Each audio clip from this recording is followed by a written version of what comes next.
and I'm going to hand things over to Marie-Therese Suet. Thank you, John. Good afternoon, everyone. Welcome to National Poetry Month and Wang Ping's reading today. Before I introduce Ping, I would like to thank our co-sponsors for our poetry event. Asking for help and support never came so easy as with these wonderfully generous areas on campus, the divisions of Arts and Letters and Social Sciences, the Schools of Business and Nursing, the Catholic and Dominican Institute, the Honors Program, and the Writing Center, as well as our own Kaplan Family Library. Such campus support speaks to a sense of connectedness on our campus, one that shows how much poetry can inspire and manifest, particularly on a beautiful Tuesday afternoon, though Ping tells us that it was raining with thunder and lightning over there in Minnesota today.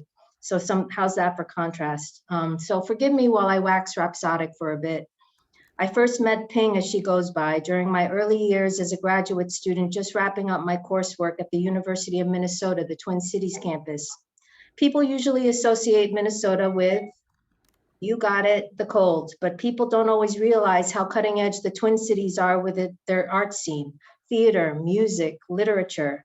Shakespeare's words from A Midsummer Night's Dream describing Urmia come to mind when I recall listening to Ping's poetry. Though she be but little, she is fierce.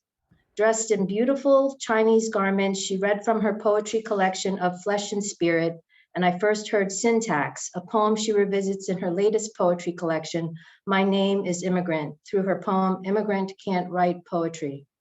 While she offers a provocative simile to close syntax, in short, acute verse, this poem explores the ways in which one's language expression is judged, even though as it also stresses the freedom that can be experienced when language and our own sense of agency remain, and I quote, free, undressed, end quote.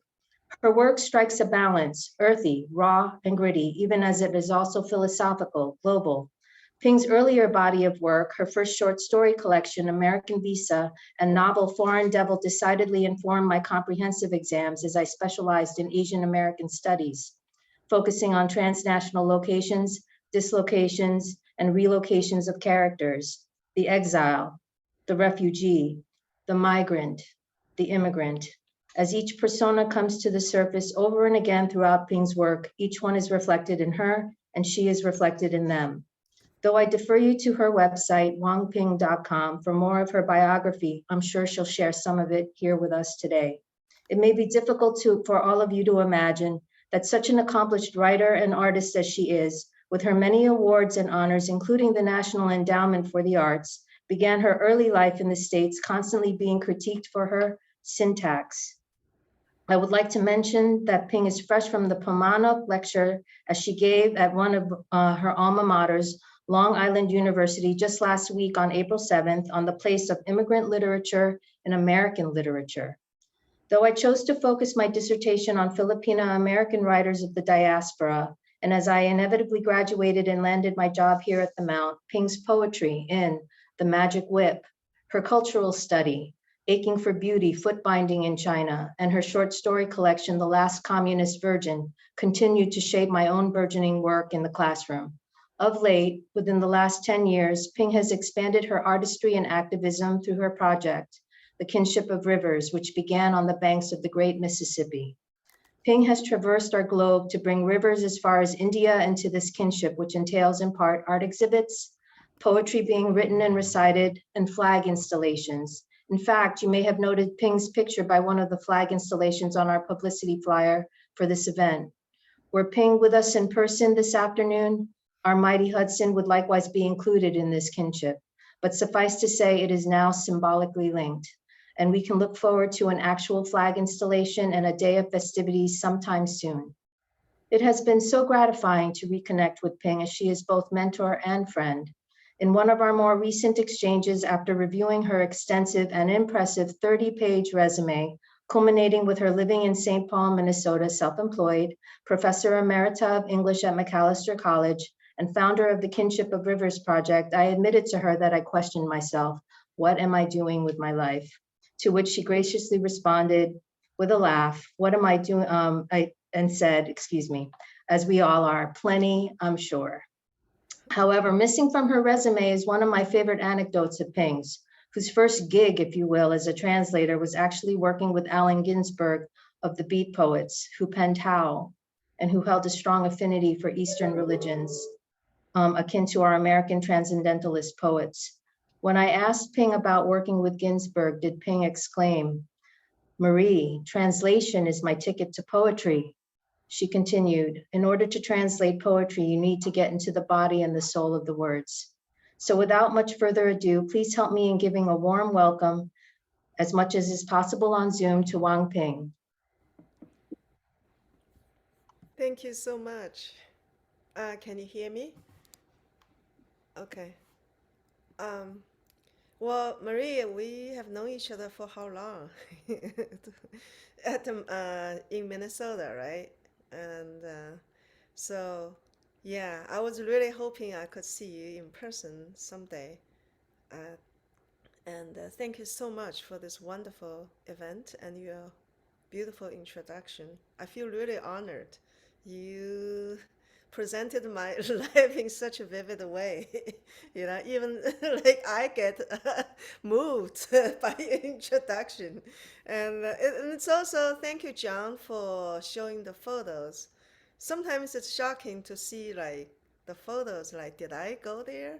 Did I take those photos, right? And so sometimes like when you are like climbing the mountain, right? You don't realize like what you're actually doing. You just have this conviction, this is the right thing, this is the right path, and I need to do it. I need to finish it at any cost. And only many years later, you look back and you say, wow, I actually did this, right? And it's like poetry. I never dreamed in a million years that I would walk into the wrong classroom in 1987 into Louis Walsh's class, and it was not supposed to be my class. I was supposed to take 18th century Tristan Shandy class, right? And I walked in and saw this really weird looking professor, very unconventional, and looked like a very hippie beat. And he was actually a beatnik. His name is Louis Walsh, and I was curious. I sat down and wrote my first story, and there's no stop since then, right? Sometimes they say miracle happens every day, every step. You just need to be aware. Like, just be ready and put yourself at the right place and the right time. And miracles just happen all the time. So I'm so happy to be here and share poetry with you. And I hope all of you will walk into a miracle with every step you make and every minute in your life. And it's just beautiful. Life is beautiful. And so the first poem I'm going to read is called The Third Eye. I chose this, I was choosing poetry for today's reading when we had thunders and even like some snow. And I thought I will read this poem. It's called The Third Eye. It's mid-April. A blizzard arrives with hail and sounds of chimes. Robins have begun their flight to the north, following the smell of snow and rain, the thawing earth, and the worms' vertical migration. On her 80th birthday, my mother asked if I would go home one more time. A brainstorm in soft simplicity, a debate if I should become a citizen after 3 decades of wandering in America. A friend sent me The Third Snow by Yegov Yevashenko, a century-old poem from Siberia. Blizzard is indifferent to space or time. Please don't go back home, pleads Gary Snyder, tears in his eyes. You know you're on their list, right?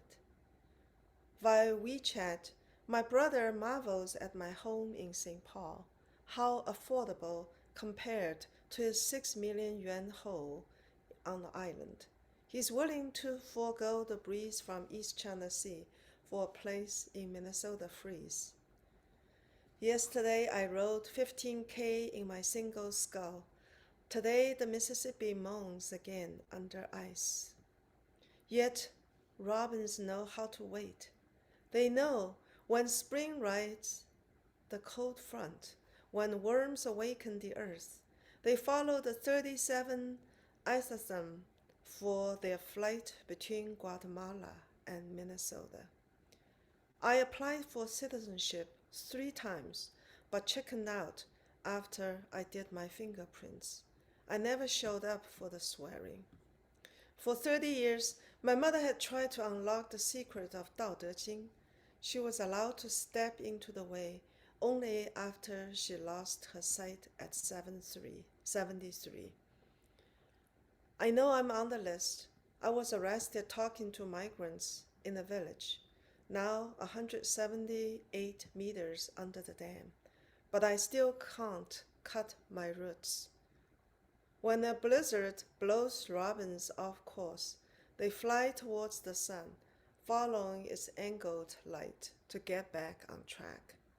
2 free radicals spin in their eyes under the blue light, like 2 lovers, radiant with joy.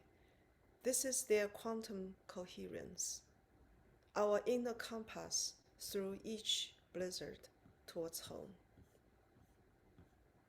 Next, I will read How I Got My Job in Academia. I read Chinese Toilet for my job talk, a story about excrement. Towards lunchtime, all the professors and students were eating turkey sandwiches. I had no clue how to present myself, dress, manner, content for the job talk. My PhD program never thought I would apply for a position in academia, nor did I with English as my second tongue. I didn't expect to get this job from an elite place in Midwest. So I sang odes about shitholes in China, how I hid in public toilets and chicken coop to read Romeo and Juliet, Pushkin's poems, War and Peace, Dead Souls, and Jack London's Call of the Wild, all banned as pornography, all hand-copied, all missing pages. I made people laugh a lot, mouths full of turkey. I got the job and taught poetry for 21 years, until I'm ejected and banned to re-enter. I'm the luckiest person on earth. Next, hippocampus. I spent 9 years studying Chinese medicine, and half of my courses are in Western medicine, anatomy, physiology, biology, micro, and also lab. And my special interest is in neuroscience. And also I personally have studied a lot about quantum theory. And the more I studied poetry, quantum theory, and neuroscience, the more I see they're so interconnected, especially certain parts of our brain. For example, hippocampus, which is the only part of the brain that continuously grows through our life. And you probably know why, because hippocampus is the seat for memory, the major seat for memory, and memory storage and memory processing. Hippocampus, seed of memories for yesterday, today, and tomorrow, the only part of brain that keeps growing or shrinking. It's a needle sewing the past and future together, a handful of threads weaving reality into silk brocade. Use it or lose it, says the neurologist. If we don't recall or reinvent our pain, love, joy, fear, anger, or sorrow, how do we keep our past? Without past, how do we find humanity? Without humanity, how do we stand?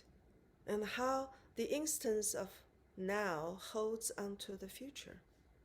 Handsome H.M.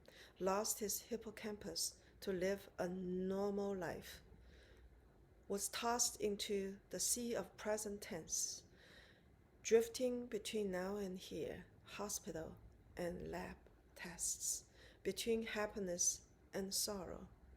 But where is the young, gentle Henry? Who is the good old H.M. without a story? Homo sapien experts tell us the science of hippocampus is the key for memory, is foundation for logic and emotions. Logic, emotion allow us to plan our future, is the hallmark that separates us from beasts.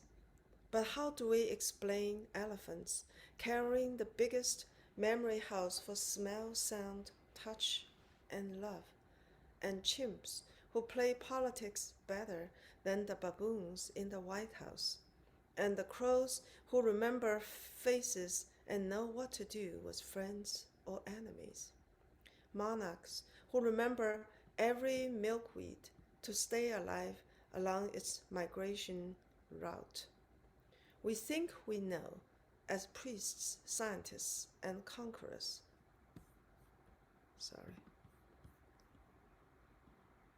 But do we know what we don't know?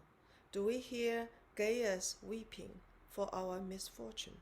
Do we see animals laughing from their kingdoms as they watch how we scheme our escape from this wheel of memories, how we untangle ourselves from this spoke of time and space? I also was being very interested in our perception and our eyes and sight, and I did a lot of research. And here's the prose poem I wrote after that. It's called Blind Sight, Sleight of Hand, and Horror's Eye. No one said the N-word or chink word, but those pale eyes that dissolves us into thin air, eyes that cut sharper than steel, pulverizing our reason to live. To see is to believe. In order to see, there must be light. Light enters the eye. Nerves transmit the world to the brain in fragments, upside down. The brain flips them back with reconstructed story. On the stage, their only job is to hand the right envelope to the right hand, a job easy enough to do with eyes closed. And that's exactly how it was done. With a sleight of hand, the moon is switched, the thunder stolen, and the world can't believe its eyes. So much lies in the sleight of hand, in the eyes of beholder. The eye sees what it wants to see. The hand has its own vision. Bacterial cell is a camera eye, turning with the sun like a sunflower. Our eye is a single-lensed camera with pigments for blue, red, and green. Eye sparked with the Cambrian explosion. Whoever sees can live. Whoever sees more can controls the sea. This is how trilobites got their compound eyes, shaped like towers, helmets, balls, shaded, spiked, lidded, horned, as eyes compounded in the Cambrian Sea as life exploded on Earth. Vasily, the Russian officer in the submarine, casted a blind vote that saved the world from a nuclear holocaust. He died quietly, kidney failure from radiation. The Nobel Peace Prize went to Kissinger for dropping more bombs on Vietnam than all the bombs combined in the Second World War, War II. Dragonfly has 30,000 lenses, capturing 30,000 images in each eye. It's 360-degree vision, bigger than the brain. The horus eye symbols maps the midbrain, eyebrows, corpus callosum, iris, thalamus, stem under the eye, hypothalamus, the waveline, medulla oblongata. We think we have empathy. We claim we love colors, yet our eyes seize a gun when a black hand reaches for a teddy bear. We sweat only for a white hand pricked by a needle. Tamir Rice carried a toy to BB gun to the park. Within 2 seconds, he was shot dead. Sea urchin spikes are packed with photoceptors. Its whole body is one spiky eye. Humans have eyes for 3 colors only. Mantis shrimp see 16 colors. This is how a film works. The eye fills in gaps between moving images with small differences. This is how bigotry works. The mind fills in gaps with rumor and hatred through pulsing fear. After the stroke, he lost his conscious vision. No more visual imagery, no more image in dreams. Yet he walks through obstacles without tripping. The Russian submarine hides in the deep Caribbean Sea. All connections severed. The Americans are dropping depth charges left and right.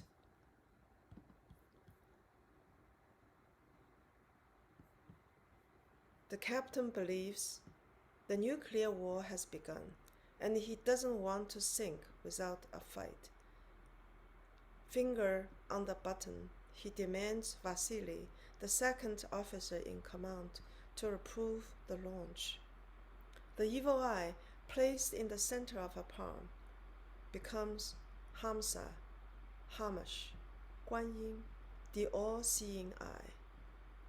I don't know why I should be a hero for what I did that day.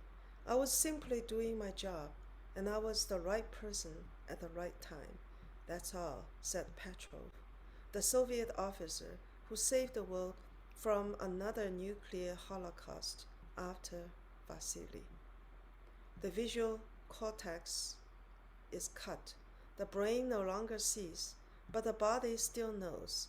The face smiles and frowns. The hand knows how to trick and what to grab.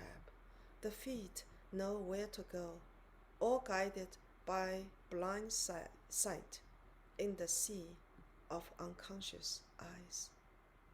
Are you seeing what I'm seeing?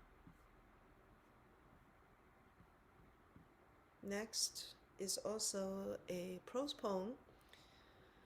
I have not been back home for 10 years.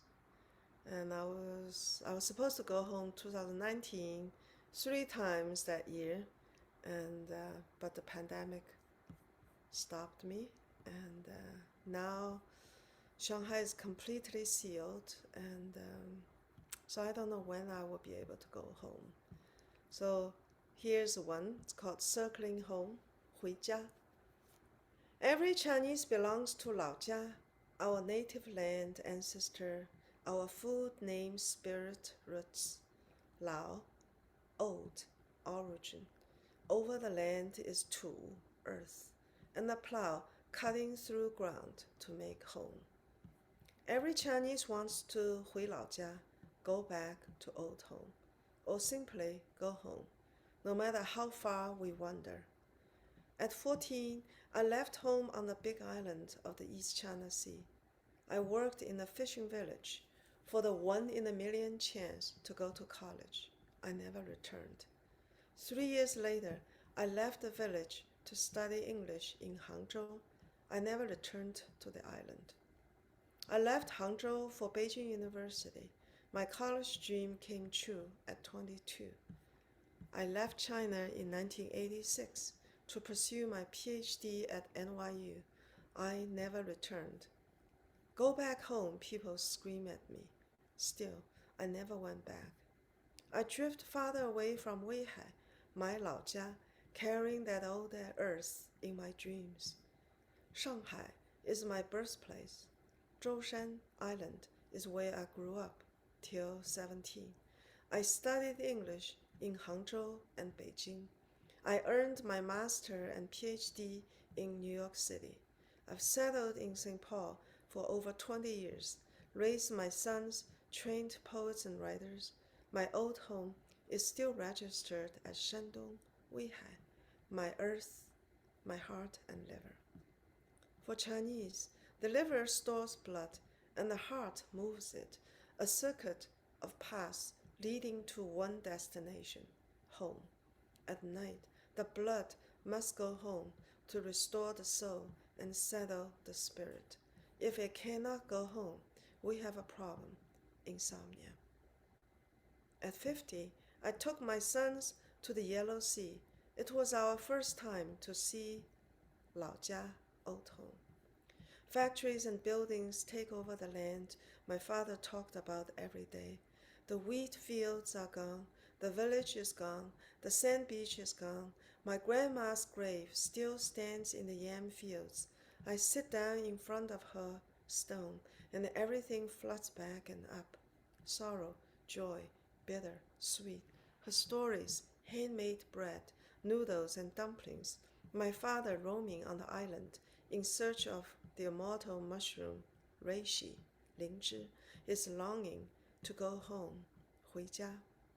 I watch my son eating steamed bread, strung together like beads with a red thread. It is their first home time to eat this traditional food, but they devour it as if it were their daily meal since birth, as if they were slurping Cheerios and milk. This is the bread my father craved while living on the island, while sailing East China Sea as a Navy commander. 回, return, a mouse within a mouse. Is that why there is a Chinese restaurant wherever there is a Chinese? Just so we could go home through our food. Is that how my sons are tied to their 老家 in China, even though they were born in New York City and Minneapolis? Love pizza, play hockey and baseball, speak English, Hebrew, and some Chinese. I checked the dictionary. 回 equals return equals go home by walking, traveling, wandering on earth, carrying mouths on their back. I remember my DNA test by National Geographic.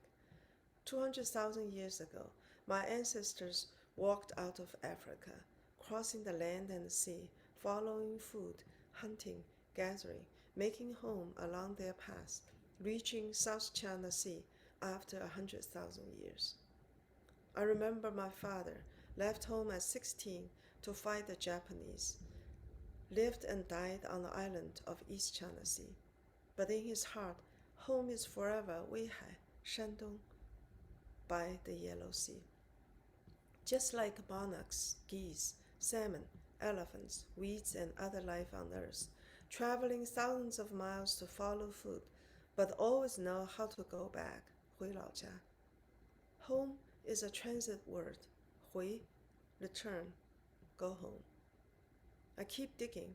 I need to find the origin. What I found makes my hair stand. In the oldest version of Chinese, when words were carved on the bones of birds and whales, on the backs of turtle, 回 equals water. 回 equals water rippling, pushing, whirling, circling towards home. Home is embedded in the water. Going home is embedded in running water. When Chinese see the word hui, we have already arrived. My heart feels at home finally. We are water, born to move, wander, migrate, whirl, circle. No need to get mad when people shout, "Go home" at us. We all carry home in our heart and liver, in our blood, in our DNA, as we flow from continent to continent, from sea to sea, to appease the soul, to circle back home. Next is called American Sonnet. If blessing a transfer of energy, is story a needle through our memory? Elm's hand sonnets passing through a birch bark prairie. A train glides into a whiteout campus of downtown St. Paul. Cajon, hand drums, dumplings for the year of the pig. No entry before 5, and everyone out by 6:30, says the liberal chaplain. Who could foresee the lies plaguing our eyes and hearts? Only good thoughts, please the Chinese poet, for all the sentient beings. On New Year's Day and every day, till our brain rewires itself into a love nest. Students cheer when Goodhart walks in, drum on his back, blizzard in his hair. If matter is energy, which wave or particle or song awakens our souls? What love makes our limbs tremble like wings of lunar moths? What hand threads the story from finger to finger, mouth to mouth, till each word is pregnant with fruits of memory and blessing?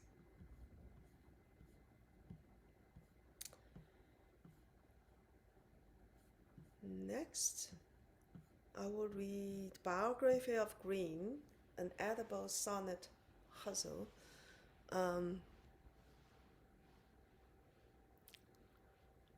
I did it. Minnesota winter is really long. When spring comes, the green just explodes. And as a photographer, I discovered there are so many layers of greens.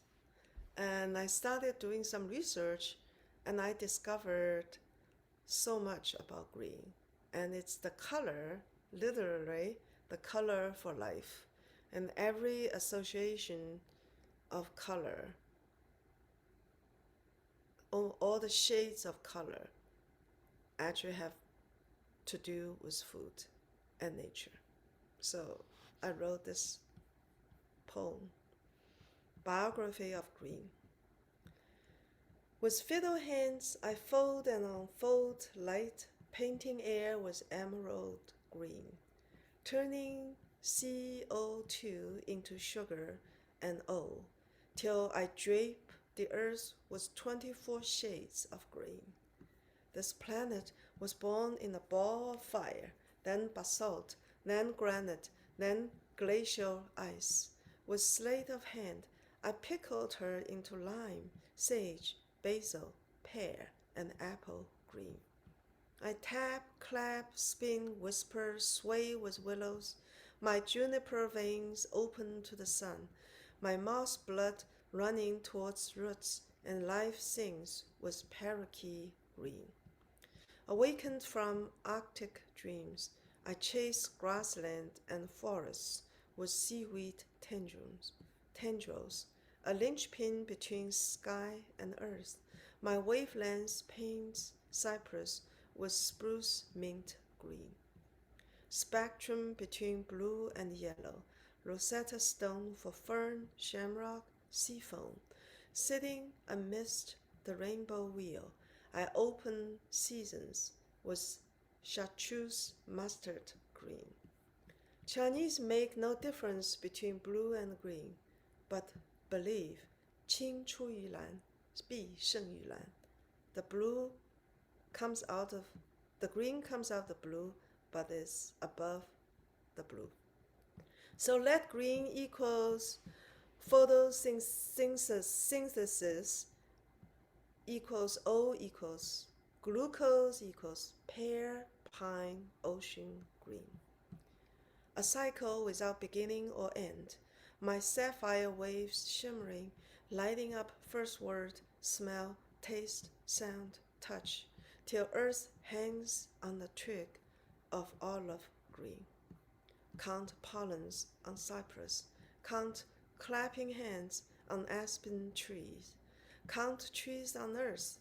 Behold earth in my palms of 120 quadrillion leaves, a panthalassa of pistachio green.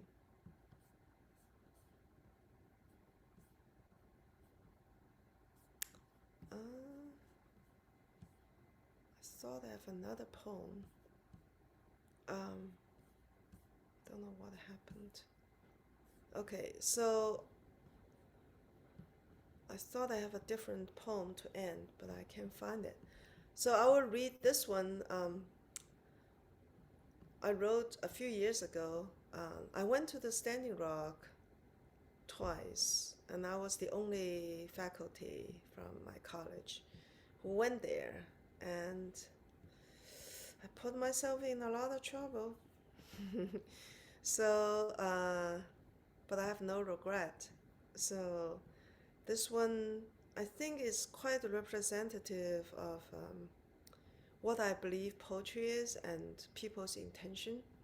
And so I'm going to read it as a peace chant, right? And against all the wars going on and the greed, okay? It's called Standoff at Standing Rock. You have guns, we got faith. You have media, we got truth. You spray gas, we beat drums. You have troops, we got spirits. You drive tanks, we ride Mustangs. You throw tear gas, we sing prayers. You have crude oil, we got blue water. You shoot water cannons, we have blood. You fly back bombers, we follow bald eagles. You use surveillance drones, we got grandma's eyes. You signed so many treaties, all we got is endless lies. You toss concussion grenades, we got invincible wisdom. You own big banks, we got the wealth your money cannot buy.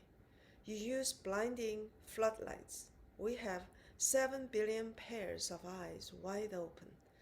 You wire earth with pipelines, we tie our hearts to the cord of the universe. Thank you.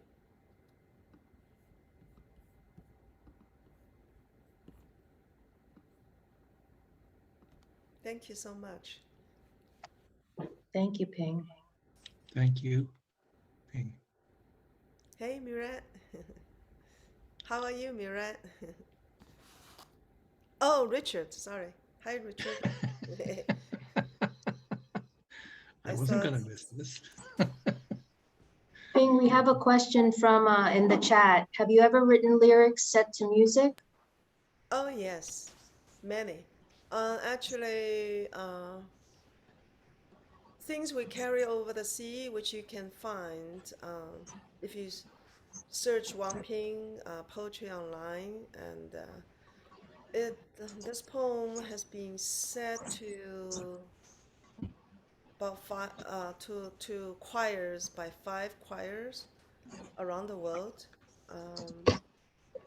and then set for film, made into films, about 3 films, and children books, and I don't remember. I just get requests from it all the time, you know. So, yeah. We have a couple of comments from Autumn Snoop. Those were all great. And from Carolyn Tragg, beautiful. Thank you so much. Thank Does you. anyone have any questions for Ping while we have her? Yeah. Yeah, I do. I think I'm, Sure.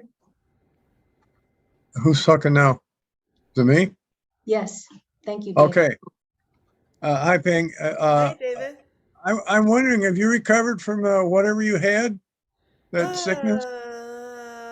Not completely. Yeah, I think I got what the Gary Snyder's family had. Yeah, Very I, I similar. had a sick, I had a sickness like that too. Mm, If you talk to Gary, please say hi to him for me. I will. I will. Yeah. Yeah, Thank you, David. thank Thank you you. for coming. Yeah. You lost so much. I couldn't recognize you, David. What did you do?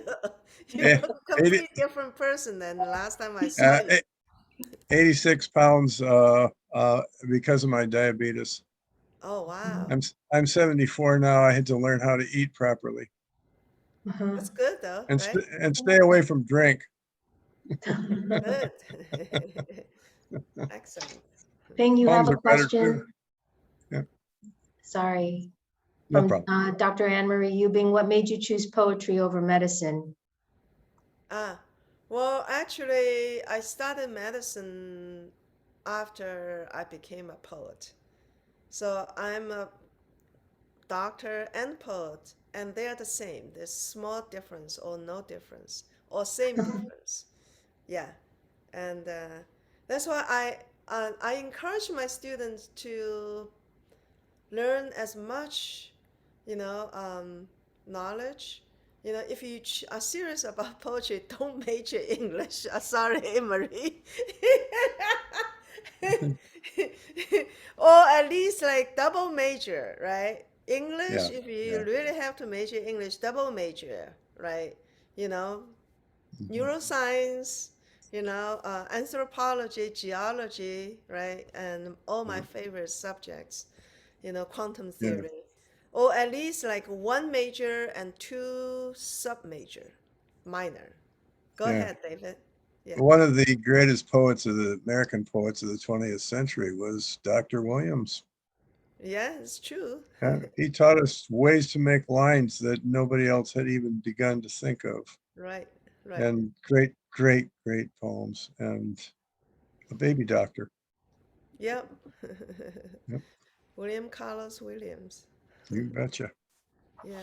We need the humanities, Ping. Come on now. Well, poets who are poetry doctors, right? The doctors who know how to write poetry actually are better doctors, I believe, right? In order to write poetry, you really have to observe, right? Right. And you have to know the hearts. If you do these two things, I think you already half the battle. You won half the battle already, right? You know. I got one on that too. I did my graduate work in literature, specializing in Shakespeare and his contemporaries and Dante and his contemporaries. I did not go after an MFA because I had, as a small press publisher for decades, seen people with MFAs who wrote poetry that was akin to a good piece of cardboard. It Mm, did not have the emotional heart that you get from the ones that come off the street. mm, On the other hand, the ones that come off the street need to learn skills. yeah, That's been my experience all these years. right. Yeah. Yep. I only took one creative writing class, which from Louis Walsh. That's it. Yeah. I had one with three of them with Robert Hayden, Oh, and you're that was a lucky. great experience for me. And of Yeah, course, he's a Michigan poet like me, right. and Yeah. great learning experience. We got to see Allen Ginsberg read a Hill Auditorium to 3,000 people and reduce them to tears. Yeah. Yeah. So, Yeah. Yeah. Well, I think the most important thing is really just like life is the best university, right? yes. And Mhm. there's so much to learn every day, every minute. And Mhm. if you, I think even when we're not writing poetry, we are writing poetry as if Yeah. we keep our eyes and heart open, right? Mm. You know, so yeah. And for me, like, I don't want, there's no writing block, I don't believe in writing block. Yeah. You know, there's so much to write about all the time, right? And the writing block is really, it's a heart block to me, Just open your heart and things will just come out. Mm. I went to one semester at an MFA program. I won't mention the school. And it was a new program. And it was very quickly obvious that the theory of teaching there was, this is how I do it. You do it this way too. And that seems like a not a really good prescription, nor is the, I think the publish or perish mentality that I find sometimes in people who teach English or creative writing in college. It's really sort of antithetical to the notion of working on inspiration. But I know there are programs that I'm sure are quite better than that. That was my experience. Mhm. Ping, you have a couple of questions. What medicine do you practice and where did you learn medicine? Um, I studied and practiced Chinese medicine, acupuncture and herbal. And a great question. The Chinese medicine is really a way of living. And first of all, we believe our body has its own healing system.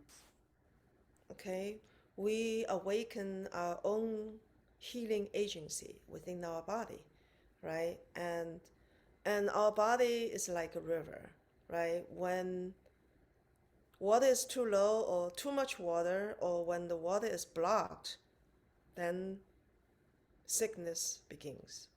So the Chinese medicine treating people is to open the blockage, right? And if the water is too little, we add water, which is blood. And if qi is not enough to move the water, we add qi to give the blood a push, right? So, and once the blood is circulating like rivers and streams, right? And, in our body, then everything will go smoothly again, right? And so we really emphasize the patient is the healing agency, not the pharmaceuticals that you have to take these pills. And if you have side effect, then take another pill. If that pill gives you side effect, we add another pill and you have to take them for the rest of your lives. No, we use food as medicine. Okay, we use meditation, we use work, we use movement, right? Life is a medicine. Life is a movement. Life is medicine, right? Life is about balancing, right? So we control our own health and joy, happiness. And the poetry is an extremely important part of the healing process. A lot of students came to me, they just say openly, I don't want to die. That's why I'm coming to your poetry class. Okay. Well, So thank you. There yeah, was a comment that students, you can take poetry classes without majoring in English. It's all right. it should. Like I was proposing to McAllister College to make creative writing, a requirement. And a requirement is like writing requirement, right? A lot of writing in colleges, right? It becomes a chore, a bore, and a torture because they're so boring. But writing should never be boring, right? That's because if you start writing, like it's our nature, it's our birthright to tell our stories, right? Why are we living? Why do we want to come to this world? Just to make some money and have a house? Then what, right? We can get a house in our 30s. Then what? To die? That life is over? No. We come here to really to communicate, to share, to tell a story, right? And the expression is really, if you really think about it, to express who we are is our ultimate satisfaction, the highest, right? And here's the writing. There's other forms, and music, art, right, and dance, right? But poetry is the easiest. Poetry does not require anything, right? You just need, like, you don't even need a pen. You can chant music, right? you know, and uh, and it's really the best music. I can say literary poetry has saved my life many times. My darkest moments and torturous moments, years. And I woke up, the first thing I do is to write a poem, you know. And so I could live that day, right? Mhm. You know. So I highly recommend write a Right. poem a day. It doesn't matter if it's the next day you say it's just crap. It doesn't matter. You will, if you keep doing it, you will become the best poet. I promise you. Everyone can write poetry and should. And in China, thousands of years ago, for several thousand years, China selected officials, okay, and the president or emperor by their poetry. Every emperor knows how to write really, really good poetry, right? Can you imagine our presidents nowadays write poetry? I think if they did, probably there would be much better president, right? So, to write poetry, you really have to think. You really have to visualize, right? You really have to feel, right? And you really have to listen. And when we start using those precious facilities, what happens? We become smarter. We become more emotionally mature, right? We're more balanced, you know. You have a couple of more questions. Thank you, Ping. Do you write first in Chinese or English, or does one have a different entry to your thoughts? Sometimes, well, I have been living here for so long, so um, I mostly write in English, but I'm eager, I'm anxious to go back to China so I can start writing in Chinese. And translate, I do translation, so that is my way of going home these days. So, yeah, English is much easier, and but I have been writing in Chinese and I've been publishing in Chinese. So I can say I'm truly bilingual now, to do creative writing in both languages, get them published in both. So thank you. That's a good question. But the transition from Chinese into English was a huge, like, conscious decision for me, because to write, when we start writing, a lot of our mental block is we have such a huge, heavy weight in the critic that just whips us as soon as we start writing. She say you have to be perfect, you have to be right, right? The first word. There's no such a thing, right? And so when I started writing in English, I just suddenly realized, oh, my English poems are so much like playful, so free, you know. And I realized my Chinese, the mother tongue, actually it has been whipping behind me, telling me what to see, and how to think. So I said, all right, I'm going to write in English completely, so I can truly be free, you know. Mhm. Got one. Yeah. I got one. Um, when I was working all those years with Professor Zhang over at Nanjing University, a lot of times when he wanted to translate some of my poems, we often had extended conversations about what a word meant in English and how it could be adequately translated into Chinese.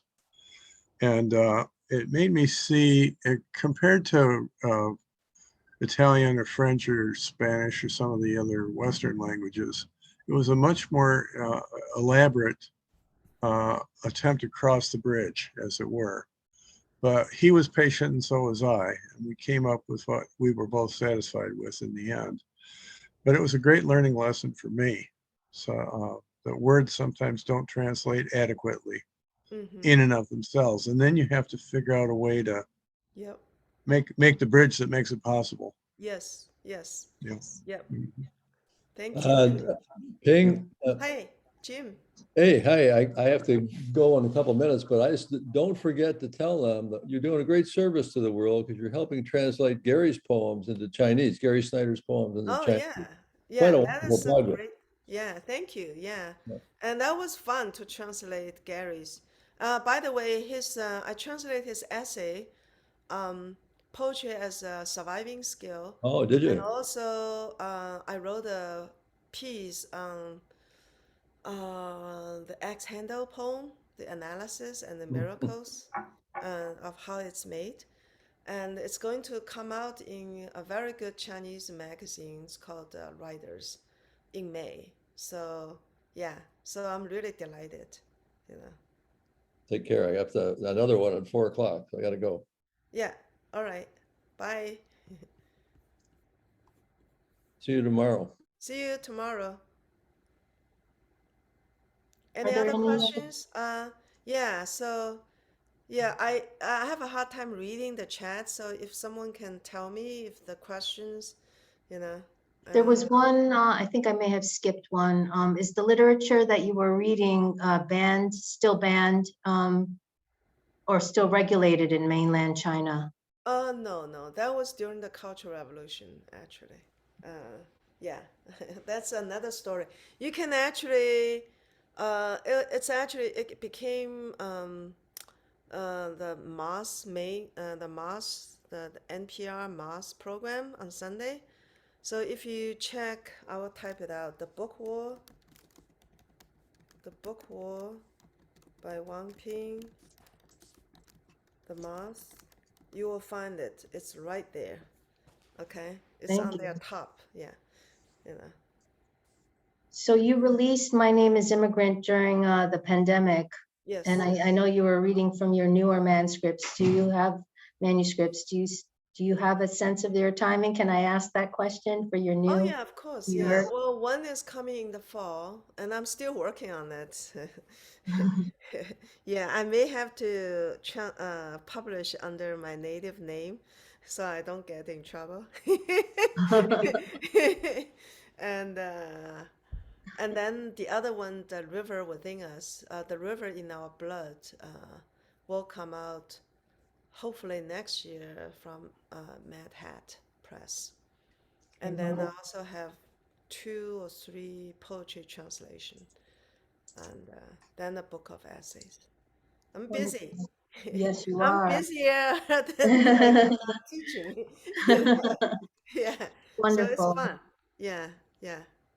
You've gotten a lot of thank yous and a lot of beautiful comments in the chat. Thank you. Yeah. Anybody have any last one? We're down to 4:59. Any last questions or comments or observations?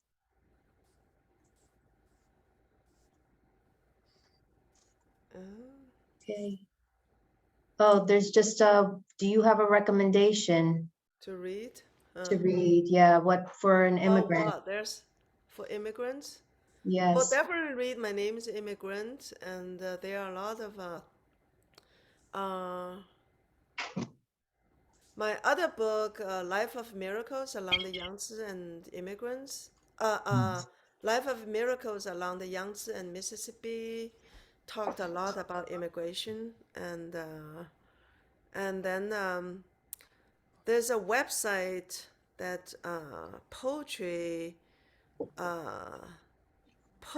that organization, they have a special section introducing poets and poems about immigration, about immigrants. I recommend you to go there. There's one other one too. Carmen Bugan, who's a Romanian immigrant that escaped from Ceausescu with her family Mhm. before he was overthrown. was my student, wound up getting a PhD at Oxford, and she has a series of books that deal with the problem of poetry in the language of oppression, as well as the difficulty of thinking in one language and living in another when you're in another country. And of course, she's much more comfortable with English now, but all of her books deal with that aspect of being an immigrant and of the difficulty, especially when you come from an oppressive nation. Right. And there are a lot of really good books, memoirs by Hmong immigrants. Yes. I think it's called Coming Home, Mhm. and by Vietnamese writers and poets. Yes. And yeah, I think Asian American writers have really contributing a lot of great literature, Yes. to America. Yeah.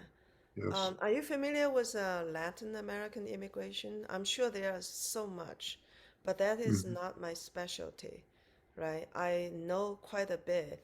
Like my colleague, Kristen Naka, it's called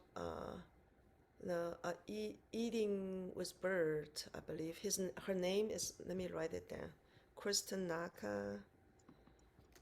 Mhm. And she had a really a National Poetry Award book, and it's a really good book. I highly recommend that book. For Latins, there is the New Yorican poetry scene in New York, Yeah, which is pretty. Nancy Mercado is one of the important people there now, but yeah, they have a long history going back to Pedro Pietri and other people like that, and the problem of being Puerto Rican in the United States. And then for Mexican Americans, you have what was called Chicanismo back in the 90s. Um, I can't remember the authors. It was Ricardo. Can't remember his last name, but they have the idea of because people get called Chicanos, which was originally an insult. Um, they took that and as their own, as if to say, you can't steal my identity from me. I am who I am. And they have a lot of half English and half Spanish poems yeah, uh, in their history. So yeah, some Thank very you good for stuff. these recommendations. Thank yeah. you. Yeah, immigration literature is becoming pretty big, even though in academia it's not taught widely. I taught quite a few courses on that, Mhm. and I try to like gather materials. It's not that easy actually at that time, 12 years Mhm. ago, and but now there's kind of like explosion. So Yeah, yeah, thank you for asking. Great yeah, question. Thank you. yes, it Thank is. you. Thank you Yeah. so much again. Any last thoughts? Any last questions? Thank you so much. Very good. Thank you. Thank you so All much to right, thank everybody you. attending. I'm going to go ahead and stop the recording. See Thanks you for joining everyone. us.